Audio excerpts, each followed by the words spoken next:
Tenga listo el tinto que ya vienen los huevos, revueltos con la receta que prepara el gobierno para retomar el uso del glifosato terrestre para erradicar cultivos de uso ilícito. Desde la redacción de La Silla Vacía, soy Tatiana Duque. Es viernes 11 de abril.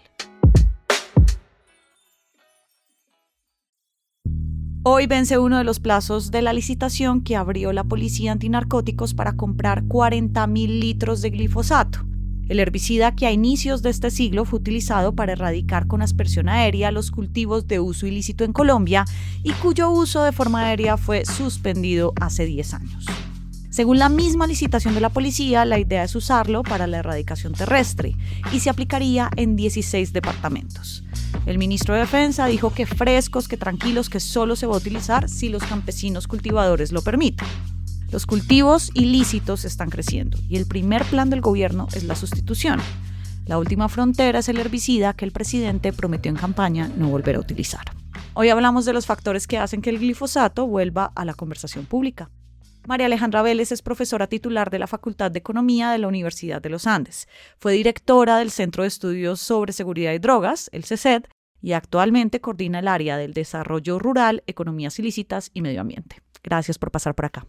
Muchas gracias, Tatiana, por la invitación. Un gusto. El uso del glifosato nos recuerda épocas complejas de la lucha antinarcóticos, sea aérea o terrestre, pero es casi como que la última frontera. ¿Lees que esas marcas de esas épocas se repiten ahora que vuelve esta conversación por la licitación de la Policía Antinarcóticos?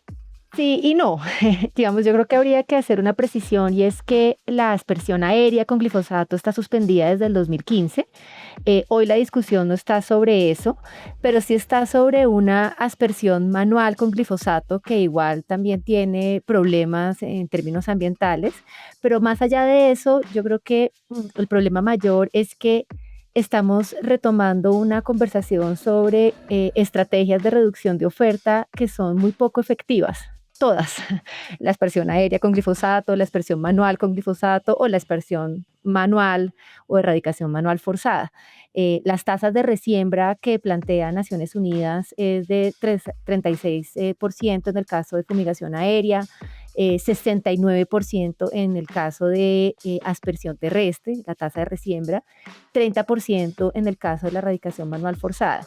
Entonces, todas estas estrategias de erradicación forzada, con o sin glifosato, pues son poco efectivas y tienen bastantes problemas. Generan, pues obviamente, conflictividad en el territorio, pues como ya lo dije, tasas de resiembra muy altas y lo que se ha documentado en la literatura como un efecto globo. Y es que, pues sí, claro, se erradica y en ese momento se quita esas matas, pero esto básicamente, estos cultivos se desplazan a otros lugares. Pero sobre todo, nos dejan en que el foco sea en el cultivo. Y después de toda la propuesta del presidente Petro de tener una política de drogas mucho más compleja, si se quiere, a lo que había tenido los gobiernos pasados, pues terminamos otra vez como en las mismas recetas de siempre y es tratar de reducir los cultivos de coca. ¿Qué factores lees que están influyendo en que se esté comprando el químico, ya sea por el aumento de cultivos ilícitos, por la amenaza de la desertificación? Pues yo creo que por un lado estamos en un nivel obviamente histórico de cultivos de coca, estamos hablando de 253.000 hectáreas, ya se han anunciado otros datos, digamos que estamos alrededor de los 260.000 hectáreas y obviamente pues esto es un problema porque seguimos en el marco de la prohibición. Yo creo que tristemente estamos frente a un pues fracaso o al menos un alcance limitado de la política de drogas que planteó Petro. Y por supuesto yo creo que hay un fantasma de la certificación o de la desertificación y pues se vuelve a los indicadores como más fáciles de medir y es erradicación o cultivos, ¿no? ¿Cuántas hectáreas han erradicado? Yo creo que esto es un error. Mira que el ministro de Defensa dijo que solo se hará la erradicación terrestre con glifosato si las comunidades lo desean. ¿Tú ves a los cultivadores de esta mata aceptando esa idea, siendo pues una organización fuerte y consolidada en algunas regiones? Yo no sé, a mí esto me parece muy, muy raro. En general, la erradicación manual forzada y la erradicación manual eh, con glifosato terrestre, pues era cuando no funcionaba lo voluntario. Ahora, inclusive en la forzada, sí llama la atención que abran la puerta de la aspersión terrestre, porque la tasa de resiembra de la aspersión terrestre es incluso superior a la erradicación manual forzada, ¿no? Entonces, dentro de la prohibición, sabiendo que todas esas estrategias son limitantes o limitadas, ¿por qué escoger una, una estrategia que tiene peores indicadores de resiembra que la erradicación manual forzada? Repito, la tasa de resiembra de la aspersión terrestre es 69%, con la erradicación manual forzada es de 30%. Entonces, el glifosato incluso genera, además de todos los posibles efectos ambientales, incluso si es terrestre. Entonces, yo creo que esto simplemente, el gobierno tiene todavía estas estrategias ahí como una especie de garrote, aunque como dices, el ministro de Defensa dijo que era para que incluso las comunidades lo pudieran utilizar en caso de que quisieran, lo cual me parece inusual en general. Bueno, la apuesta principal del gobierno es sustituir cultivos y tú has sido muy vocal en decir que las experiencias de sustitución en Colombia, como por ejemplo el PENIS, no han funcionado. ¿Por qué? Los programas de sustitución o el programa PENIS, el Programa Nacional de Sustitución que nosotros evaluamos, básicamente lo que nosotros encontramos es que si bien hay una mejora incipiente de calidad de vida, o sea, sí encontramos una pequeña reducción de pobreza en aquellos hogares que recibieron estos beneficios. Lo cierto es que en términos agregados, para aquellos hogares que recibieron estos beneficios, se aumentaron los cultivos de coca en los predios vecinos y se aumentó la deforestación. Y yo creo que hay un tema aquí que es transversal a todas esas estrategias de reducción de oferta, y es que tenemos una demanda estable de 23 o 30 millones de consumidores.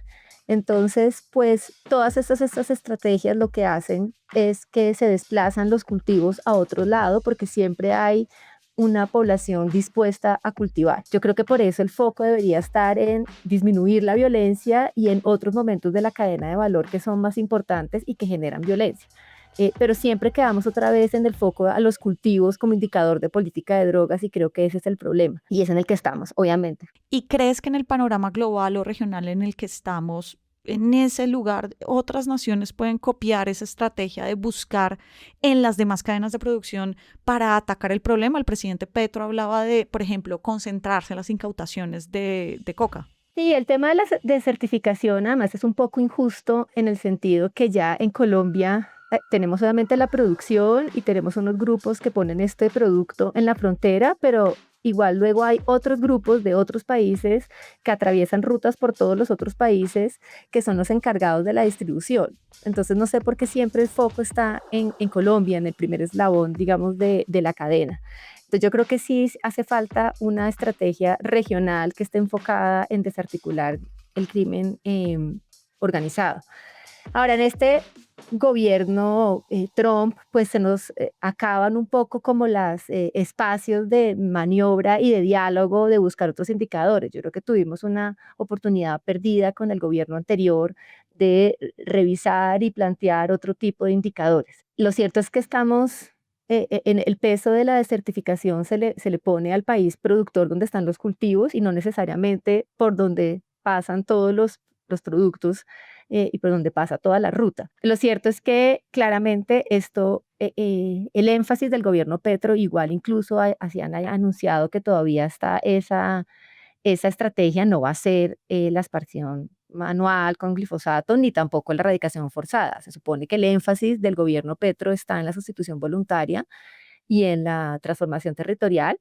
El problema que yo veo es que tampoco tienen como indicadores y mucho que mostrar en esas otras estrategias. Yo creo que ahí está como la mayor debilidad. María Alejandra, gracias por tus luces y por pasar por acá. No, muchas gracias por la invitación. Y arranca el día con estas movidas. Subsidiar los pagos de horas extra desde las 6 de la tarde a las empresas pequeñas es una propuesta que estudia el gobierno. La reforma laboral que se hundió en el Congreso proponía que las extras arrancaran a las 6 y no a las 9 de la noche. Los bancos no pueden negar las cuentas de ahorros a las personas con antecedentes penales. Así lo determinó un fallo de tutela de la Corte Constitucional. Y la tasa de homicidios volvió a subir en el país. El presidente criticó las cifras en Cali, Bogotá y Pereira, donde se presentaron más aumentos. Toda la movida de poder está al aire en lasillavacía.com, en las redes y en el en vivo. Y en Semana Santa también habrá desayunos políticos. Y ojo, que venimos con episodios muy especiales. Fernando Cruz es el productor de Huevos y Juana Rubio Tovar es la practicante editorial. Yo soy Tatiana Duque y nos escuchamos mañana.